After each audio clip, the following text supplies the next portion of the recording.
Okay, first off, just your name. My name's Barry Hodnett. Now let's first off start with the great bombshell. Tell us about going to hospital during COVID. Well, leading up to COVID, I knew I had a bit of a heart problem. I hadn't had any of the weaponised jabs that they were giving out, so I was pretty sure I didn't have a problem there. But I knew over the years that my blood pressure was going up sort of year on, but I'm not sort of person that worries too much about these things, not having a lot of faith in the medical system.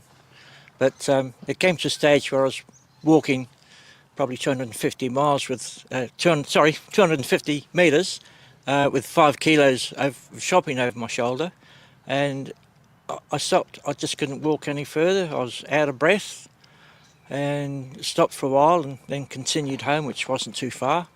Got home and I got hold of my wife. I rang her. She was in Perth on the way to Brisbane to do some business. And I thought, what am I going to do? And she convinced me to go to the Bunbury Hospital. So, but I'd heard over the radio that, according to the Premier at that time, Mark McGowan, that the hospitals were full, just full of, people having problem with COVID.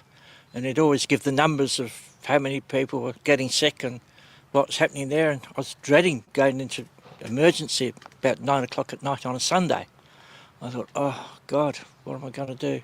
Anyway, I followed what my wife said. I jumped into the car and went to Bunbury Hospital and parked it up and got into the emergency, and I couldn't believe it. The place was empty and it was supposed to be full from what our Premier had been telling us. And I went straight into the triage and they sorted me out and put me onto a bed. And a little while later, a doctor came along and they sorted me out and discovered what the problem was. But I just couldn't believe that the hospital was empty of people. How long were you there in the hospital? I was on the bed for quite a long time because it sort of taken quite a long time to do the tests. I was probably there for 4 or 5 hours, and hardly anybody came in that period of time. I thought, well, we've been lied to. And I know we get lied to, but to this extent I thought there'd be a lot more people in there with COVID problems, and there just wasn't.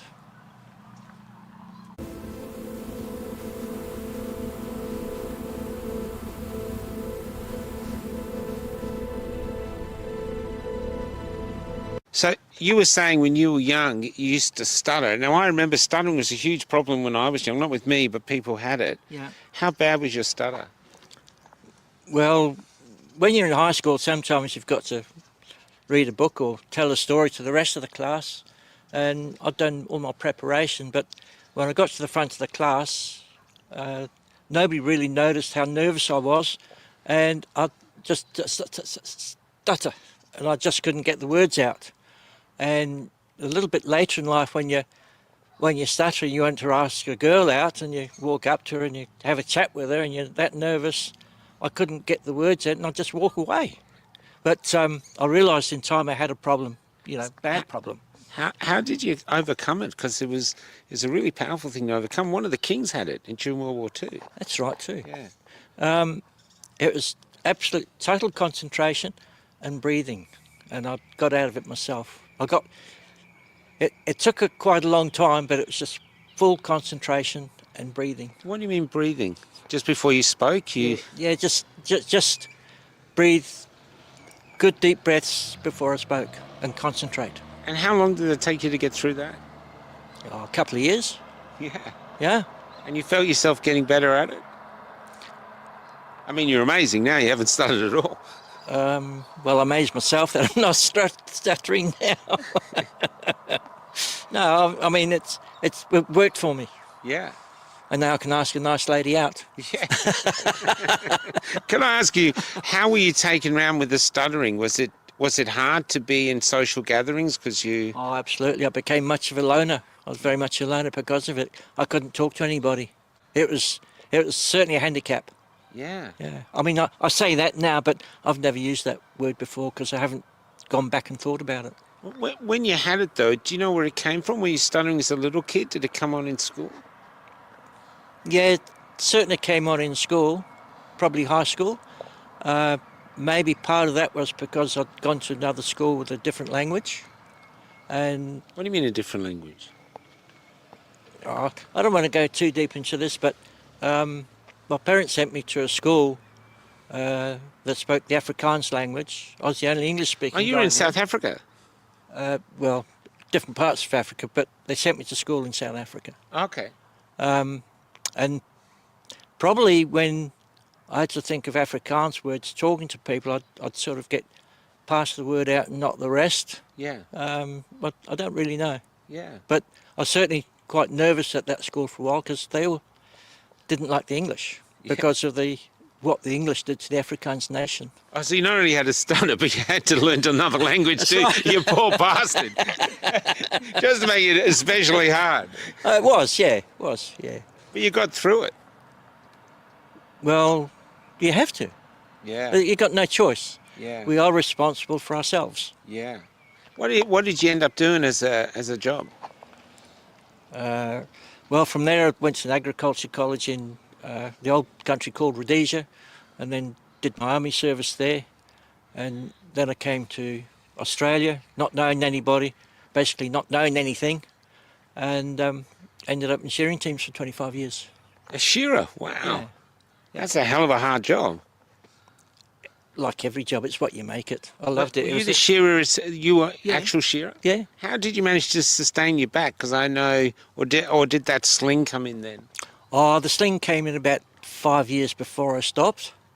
But as I say to people, the sling, it's probably good for your maybe muscles, but your back is still bent over. Yeah. So I don't really know if it's good or not. I don't know. And how many sheep would you do in a day?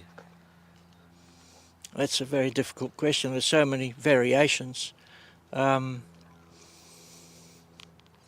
like to say I'd average 160, 170. Wow. No, but the thing is, you get the Kiwis that shear different sheep. They're meat sheep. Well, they're more fond of their sheep. Well, we won't go into that one right now.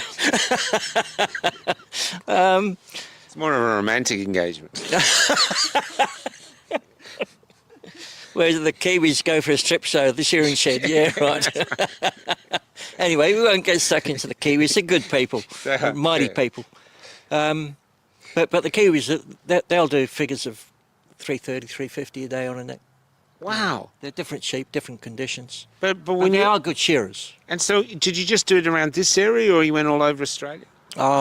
Pretty well all over Australia, New Zealand, and over to Ireland as well. Wow, that's And I wasn't- fascinating. And I wasn't stuttering in front of the Irish colleens either. What was it like shearing in Ireland? Was it different from Australia? Oh, much different, yeah.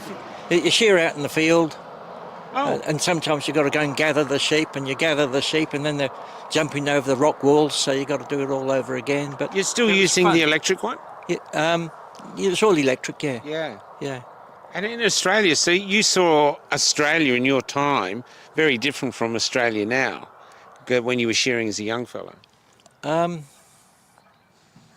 Unfortunately, the shearing industry has basically disappeared.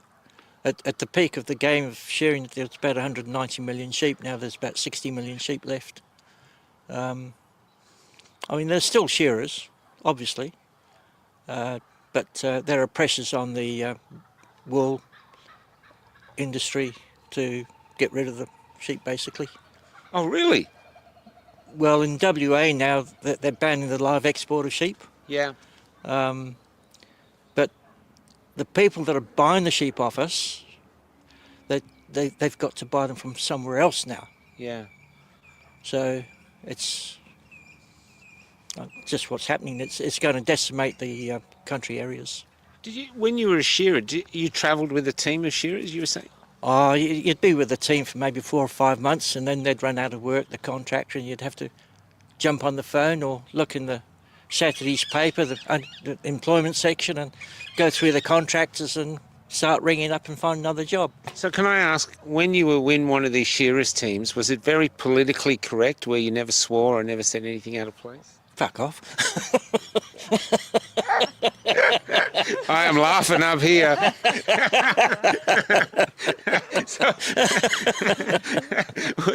so what was it like being with them? It must have been a lot of fun.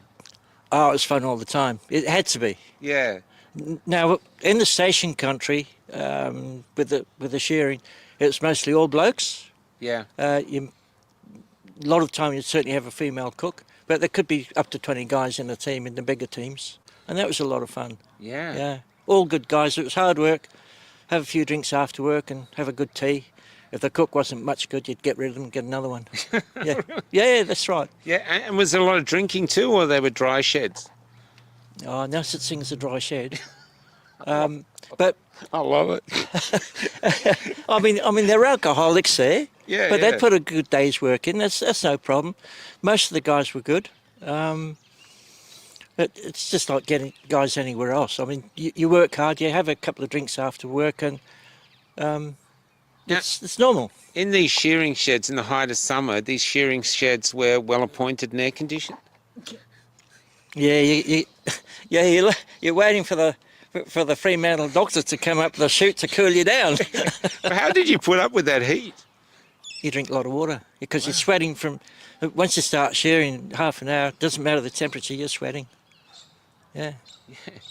And where, can I just ask, as a person who's never shorn a sheep, where would you start when you shored them? Oh, you start on the belly, you start down here. Yeah. And take the wool off down there. And with the weathers that got a little pizzle, you got to make sure you don't cut that. Yeah. It's.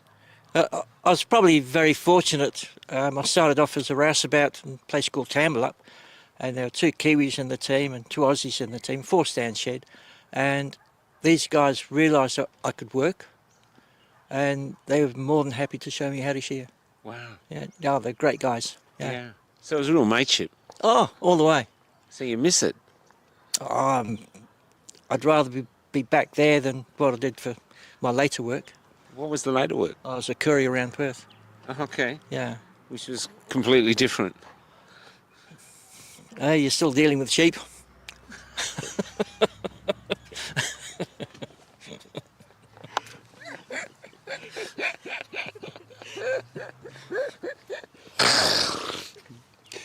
Why did you decide not to take the hoo juice?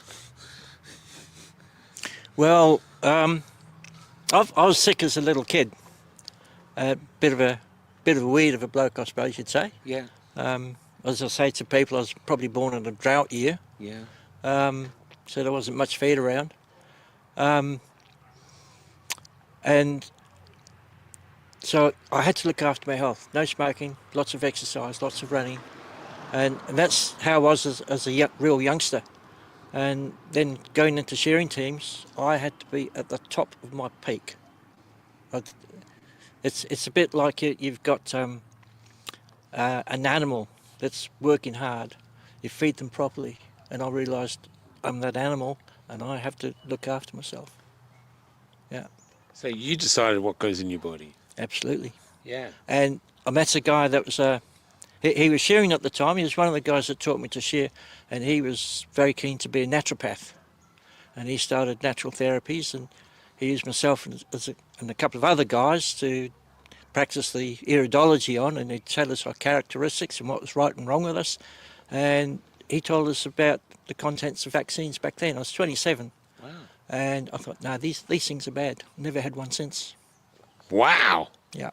Wow. So here you are, no PhD to your name, Well, no. self-taught learned shearer, and yet you still made your own decision about your body. Well, you have to. Everybody has to. You're responsible for yourself. Nobody else is responsible for themselves. So when did you arrive in Australia?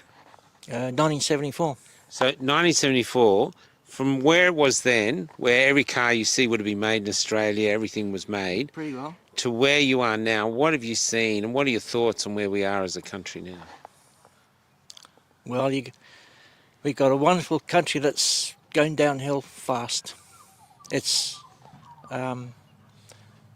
Well, currently, I'd even say for the last 50 years, the incentive for people to work for their own benefit has basically gone.